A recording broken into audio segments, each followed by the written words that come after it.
Hello. So this is the lecture 2 of series Special Relativity.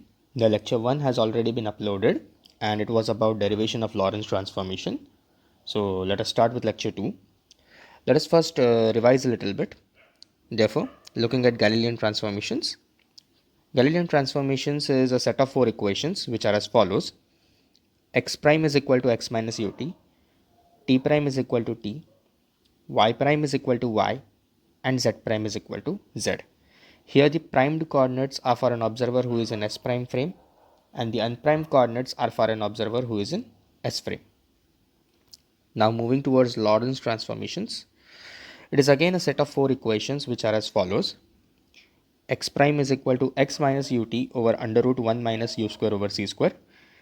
T prime is equal to t minus ux by c square over under root 1 minus u square by c square.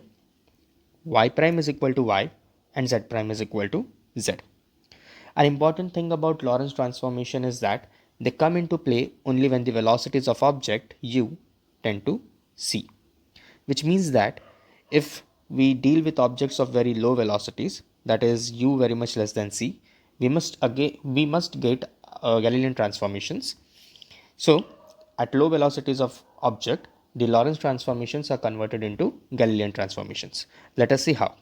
So if u is very much less than c, then u square by c square can be neglected. Thus, looking at the equation of x prime and neglecting this u square by c square term, we get x prime is equal to x minus ut, which is our Galilean transformation. Similarly, neglecting u square by c square and this term, we get t prime is equal to t, which is again our Galilean transformation. So thus, at very low velocities, when u is very much less than c, we again get our Galilean transformations.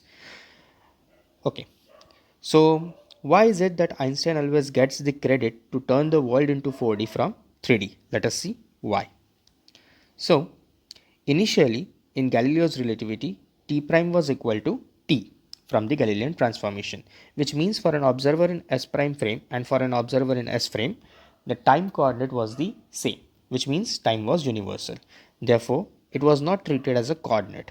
But in Einstein's relativity, t prime is not equal to t, as we have seen from the Lorentz transformations over here.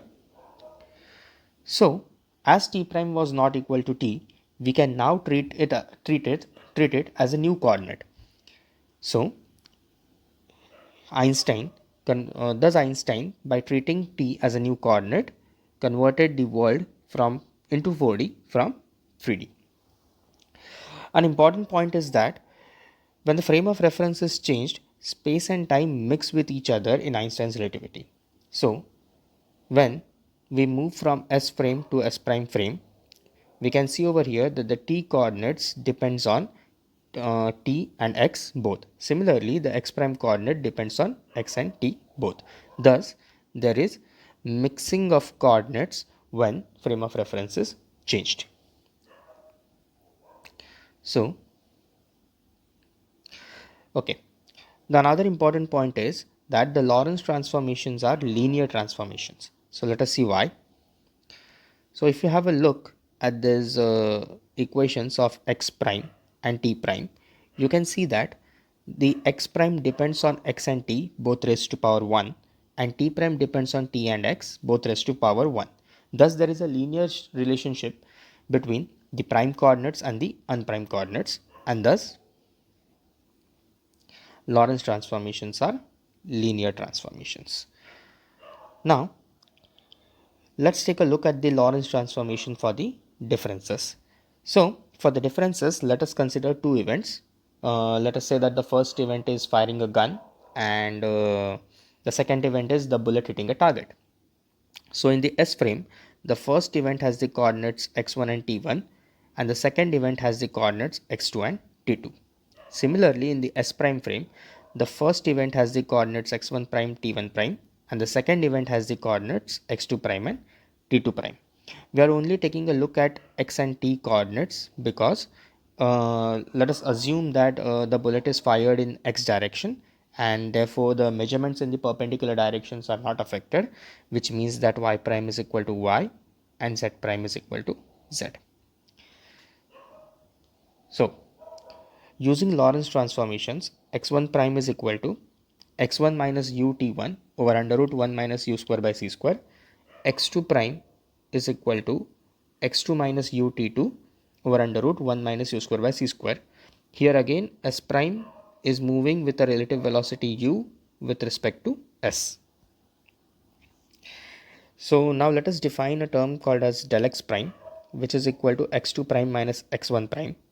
Substituting the equations for x2 prime and x2 prime and x1 prime, we have x2 minus ut2 minus x1 minus ut1 over under root 1 minus u square by c square. Rearranging these terms, we get del x prime is equal to x2 minus x1 minus u times t2 minus t1 over under root 1 minus u square by c square. This x2 minus x1 can be written as del x and t2 minus t1 can be written as del t. So thus we have del x prime is equal to del x minus u del t over under root 1 minus u square by c square. Similarly, del t prime is equal to del t minus u del x by c square over under root 1 minus u square by c square. So this is the Lorentz transformation for the differences. Here again del y prime is equal to del y and del z prime is equal to del z, since the measurements in the perpendicular directions are not affected. Okay. So the next topic is Lorentz velocity transformation. So as we have seen the Lorentz transformation for the coordinates, obviously there are Lorentz transformations for the velocities also. So let us define a few terms. We define a velocity v as the velocity of an object in S frame, which is del x by del t. This del x by del t in the limit del t tends to 0 is dx by dt. Similarly, we define a velocity w as the velocity of an object in S prime frame, which is equal to del x prime by del t prime, and this del x prime by del t prime in the limit del t prime tends to 0 is dx prime by dt prime. So using the two relations of Lorentz transformations, which is del x prime and del t prime, we define w as del x prime by del t prime. So as we know that del x prime is nothing but del x minus u del t over under root 1 minus u square by c square, and del t prime is nothing but del t minus u del x by c square over under root 1 minus u square by c square. So let us cancel these denominators and we remain with w is equal to del x minus u del t over del t minus u del x by c square. So let us divide this equation by del t and we have w is equal to del x by del t minus u over 1 minus u by c square into del x by del t, and we know that del x by del t is nothing but v as we have defined above. Therefore we have w is equal to v minus u over 1 minus vu by c square. Okay, so in this relation of w, where w is equal to v minus u over 1 minus vu by c square, v is the velocity according to me if I am in S frame, and w is the velocity according to you if you are in S prime frame, and S prime frame is moving with a relative velocity u with respect to S. So let us take a look at the inverse relation. Inverse relation is nothing but now we have to find out the equation for v in terms of w and u. So to do that, what we have to do is basically we have to do two steps, that is replace w by v, and in second step we have to replace u by minus u. So let us understand why replace u by minus u. So if S prime frame is moving to right with respect to S, then S is moving to the left with respect to S prime. So if S prime is moving with a relative velocity u with respect to S, then S is moving with a relative velocity minus u with respect to S prime. So thus, by going through these two steps, we have V is equal to W plus U over 1 plus WU by C square. So this is the inverse relation. So now let us apply this Lorentz relation for velocity to the light, because we have to verify the second postulate of Einstein's relativity, that is speed of light is constant. So now let us assume that I am in S frame and I observe a pulse of light. So if I am observing the pulse of light, then V is equal to C. So now substituting this V is equal to C in W. So let us see what you get as W. So W is equal to C minus U over 1 minus Cu by C square. So Cc cuts and we have C minus U over C minus U by C, which is C. And we get W is equal to C. And W is nothing but the velocity of light as seen by an observer in the S prime frame. And you are in S prime frame, which is moving with velocity U relative to S.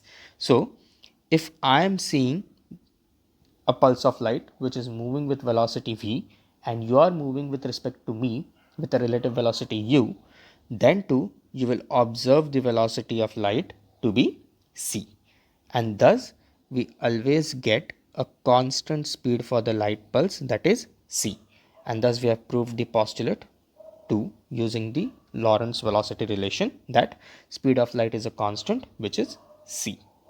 So thank you.